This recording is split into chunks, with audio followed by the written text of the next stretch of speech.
Our country is in the midst of a great national trial, unlike any we have ever faced before. You all see it. You see it probably better than most.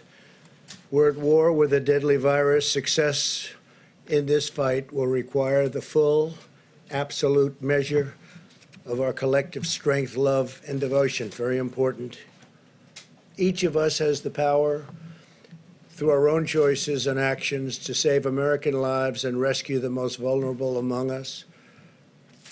That's why we really have to do what we all know is right.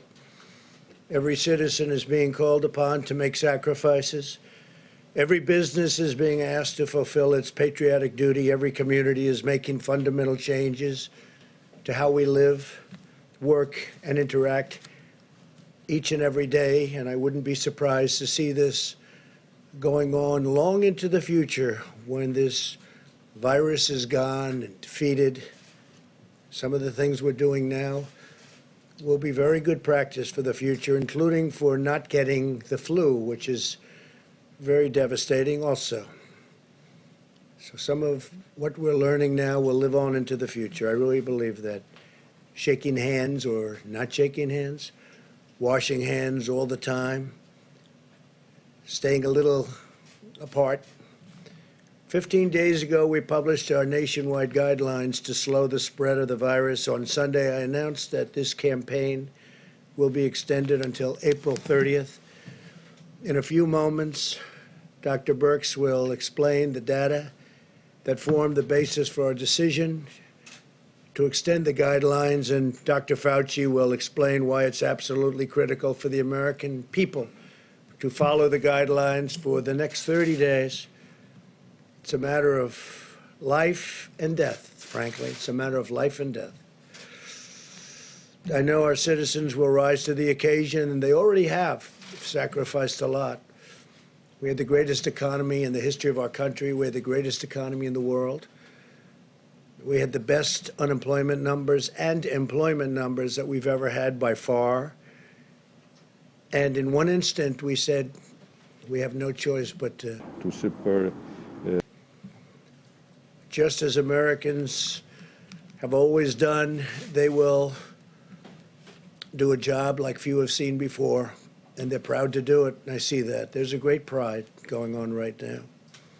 Before we hear from our experts, we have a few other announcements today. The Treasury Department and Small Business Administration announced further details on the Paycheck Protection Program, which was made possible by the $2 trillion relief bill I signed into law last week. Nearly $350 billion in loans will soon be available through lending partners to help small businesses meet payroll and other expenses for up to 2 months. These loans will be forgiven as long as businesses keep paying their workers. This includes sole proprietors and independent contractors. Applications will be accepted starting this Friday, April 3rd. So on Friday, April 3rd, that's when it begins.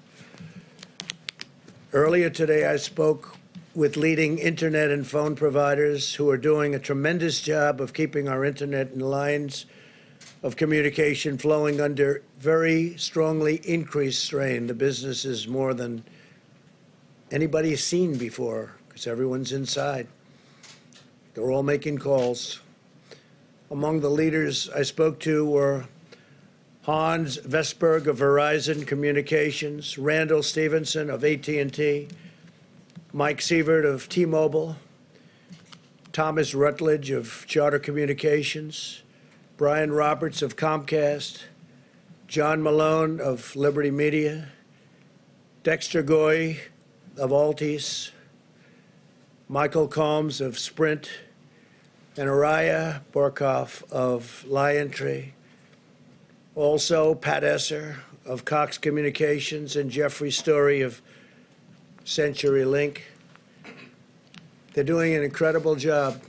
If you look at other continents, if you look at Europe, they went a different route than we did, and a much different route. We were talking about that just a little while ago.